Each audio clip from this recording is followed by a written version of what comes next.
യാഗശാലയായി മാറിയിരിക്കുന്നു. അക്ഷരാർത്ഥത്തിൽ തന്നെ തലസ്ഥാനം എന്നതാണ്. അവിടെ 10 കിലോമീറ്ററോളം ചുറ്റളവിൽ, നഗരപരിധിയിൽ തന്നെ 10 കിലോമീറ്റർ ചുറ്റളവിൽ നിറയെ അടുപ്പുകൾ കൂട്ടി ഭക്തർ അവരുടെ ദേവിക്കുള്ള ഏറ്റവും പ്രിയപ്പെട്ട നിവേദ്യം തയ്യാറാക്കുന്ന ആ ചടങ്ങാണ് ഇപ്പോൾ നടക്കുന്നത്. പലതരത്തിലുള്ള ചടങ്ങുകൾ, പലതരത്തിലുള്ള നിവേദ്യങ്ങൾ തയ്യാറാക്കുന്ന ചടങ്ങ് ഇപ്പോൾ നടക്കുകയാണ്. കുംഭസൂര്യൻ എരിഞ്ഞു നിൽക്കുന്ന സമയത്ത് കൂടിയാണ് ഇപ്പോൾ യാഗശാലയായി മാറിയിരിക്കുന്നത് തലസ്ഥാന നഗരി.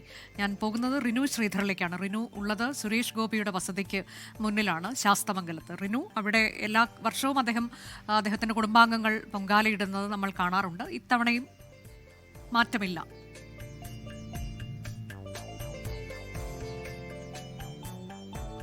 തീർച്ചയായും അനുജ, അനന്തപുരിയുടെ ആകാശത്ത് ആറ്റുകാൽ പൊങ്കാലയുടെ ആ പുക ഉയർന്നു കഴിഞ്ഞു. സമൃദ്ധിയുടെയും സന്തോഷത്തിന്റെയും മതസൗഹാർദ്ദത്തിന്റെയും ഒക്കെ ആ ഒരു സൂചന എന്ന് വേണമെങ്കിൽ നമുക്ക് പറയാം. ഞാൻ ഉള്ളത് ശാസ്തമംഗലത്തെ സുരേഷ് ഗോപി, കേന്ദ്രമന്ത്രിയും സിനിമാ താരവുമായിട്ടുള്ള BJP നേതാവുമായിട്ടുള്ള സുരേഷ് ഗോപിയുടെ വീടിന് മുന്നിലാണ്. ആറ്റുകാൽ പൊങ്കാലയിൽ ആ ഒരു നിത്യമായിട്ടുള്ള ആ ഒരു ദൃശ്യം തന്നെയാണ് സുരേഷ് ഗോപിയുടെ വീടിന് മുന്നിൽ നിന്നുള്ളത്. പക്ഷേ ഇത്തവണ അദ്ദേഹം പുറത്തേക്ക് വന്നിട്ടില്ല എന്നുള്ളതാണ്. ആരോഗ്യപരമായിട്ടുള്ള ബുദ്ധിമുട്ടുകളുണ്ട്, അതിനാൽ കുടുംബത്തിനൊപ്പം പൊങ്കാലയ്ക്ക് എത്തുന്നില്ല എന്നുള്ളതാണ് അറിയിച്ചിട്ടുള്ളത്. ഇപ്പോൾ അദ്ദേഹത്തിന്റെ ഭാര്യ രാധിക സുരേഷും ഒപ്പം ബന്ധുക്കളും ആണ് ഇപ്പോൾ ഈ വീടിന് മുന്നിൽ പൊങ്കാല അർപ്പിക്കുന്നത് എന്നുള്ളതാണ്. തിരുവനന്തപുരത്ത് നഗരത്തിന്റെ വിവിധ ഭാഗങ്ങളിൽ ഏകദേശം 10 കിലോമീറ്റർ ചുറ്റളവിൽ വലിയ ഒരു പൊങ്കാല മഹാമഹം എന്നൊക്കെ നമുക്ക് വിശേഷിപ്പിക്കാം. തരത്തിൽ പല മതവിശ്വാസികൾ, ഹൈന്ദവ മതവിശ്വാസികൾ മാത്രമല്ല തിരുവനന്തപുരത്ത് ഈ ആറ്റുകാൽ പൊങ്കാലയിൽ പങ്കെടുക്കുന്നത് എന്നുള്ളതാണ് ഏറ്റവും പ്രധാനപ്പെട്ട ഒരു കാര്യം. കവടിയാർ പേരൂർക്കട മുതൽ ഏകദേശം 10 കിലോമീറ്ററുകൾ ഈ ക്ഷേത്രത്തിന്റെ ചുറ്റളവിൽ ആ പൊങ്കാല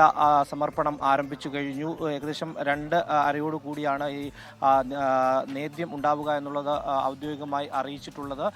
എന്തായാലും സ്ത്രീ ലക്ഷങ്ങൾ തന്നെയാണ് ഈ ആറ്റുകാൽ പൊങ്കാലയിൽ പങ്കെടുത്തുകൊണ്ടിരിക്കുന്നത് എന്നുള്ളതാണ്. ഇത് കഴിഞ്ഞതിന് ശേഷം ഈ നഗരസഭയുടെ ഒക്കെ ഒരു ഇടപെടൽ നമുക്കറിയാവുന്നതാണ്.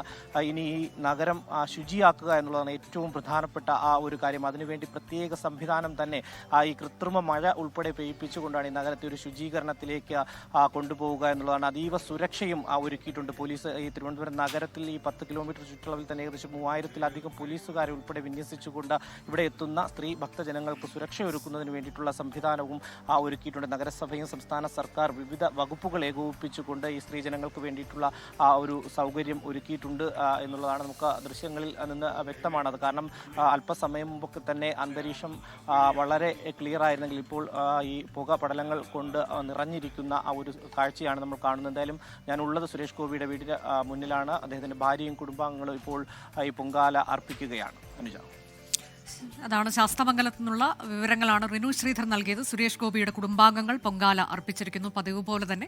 എന്നാൽ അദ്ദേഹത്തിന് ഇക്കുറി എത്താൻ കഴിഞ്ഞിട്ടില്ല, ആരോഗ്യപരമായ ചില പ്രശ്നങ്ങളുണ്ട് എന്നതാണ് അറിയിച്ചിട്ടുള്ളത്.